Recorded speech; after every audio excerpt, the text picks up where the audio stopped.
Assalamualaikum warahmatullahi wabarakatuh.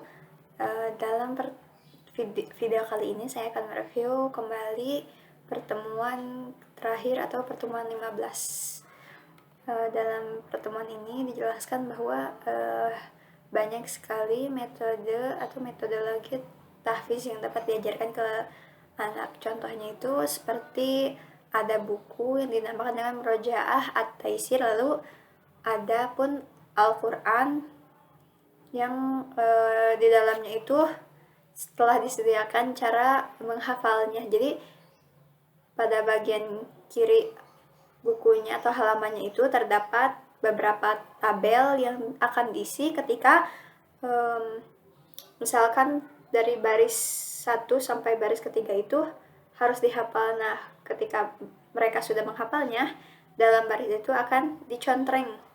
Lalu adapun pada pertemuan kali ini disebutkan gitu beberapa keutamaan penghafal Al-Quran. Di antaranya itu mendapat surga tertinggi, terbebas dari fitnah kubur, memberi mahkota kehormatan kepada orang tuanya, dan pahala yang banyak sekali dalam setiap hurufnya.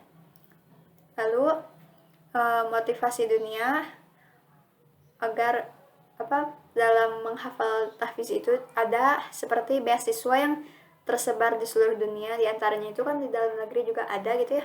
Jadi kalau mau masuk ke lembaga pendidikan apapun itu bisa melewati jalur tahfiz. Lalu dengan menjadi seorang tahfiz banyak sekali kesempatan untuk menjadi imam di masjid-masjid besar di dunia. Jadi mereka yang tahfiz itu dapat mempunyai kesempatan besar gitu ya untuk menjadi imam di masjid besar di negara-negara yang lain gitu selain Indonesia. Lalu mendapat tentunya yang terakhir itu mendapat kemuliaan di sisi Allah. Nah, dalam metode tahfiz sendiri itu ada ikhtiar non fisik dan ikhtiar fisik. Kalau ikhtiar fisiknya itu ada di antaranya itu pastinya kita harus memakai pakaian yang sopan, seperti kita hendak sholat pastinya harus sopan ya. Lalu berwudu atau suci dari hadas kecil dan besar, menghadap kiblat, berdoa kepada Allah, lalu menjauhi hal-hal yang dilarang oleh syariat Islam, dan mengurangi perbuatan yang makruh.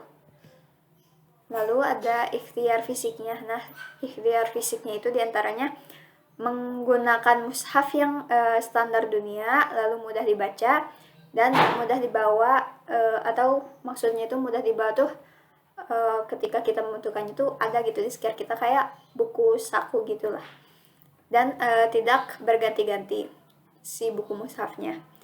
Lalu memungkinkan untuk memiliki catatan kecil dalam mushaf. Jadi misalkan kita baru hafalin sampai ayat sekian nih. Nah, terus di sininya tuh kita belum hafal di kalimat mananya gitu, belum terlalu hafal. Nah, itu bisa menjadi catatan gitu di dalam mushafnya. Lalu memiliki terjemah mushafnya. Lalu mensejajarkan posisi mushaf dengan wajah ketika membaca. Lalu sering menarik nafas melalui nafas perut. Dilakukan dalam keadaan duduk dengan suasana yang tenang, tidak terganggu dengan kesibukan lain, konsisten dengan waktu tahfiz. Jadi harus waktu tahfiznya juga harus optimal gitu ya, tidak belang bentong lah istilahnya ya. Lalu dibantu dengan memutarkan qori-qori. Jadi setelah kita bisa menguasai qori A misalkan ya, kita boleh nih mengganti-ganti gitu, atau mendengar dari imam atau syekh yang lain dengan qori yang berbeda dari yang biasanya kita lafalkan gitu ya.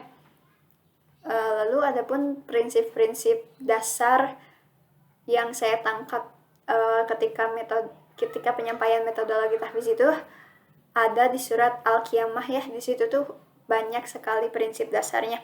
Di antaranya itu ada pada ayat 16, ayat 17 sampai ayat 19-nya pun ada gitu ya, yang mungkin bisa kalian cari langsung di Al-Qurannya.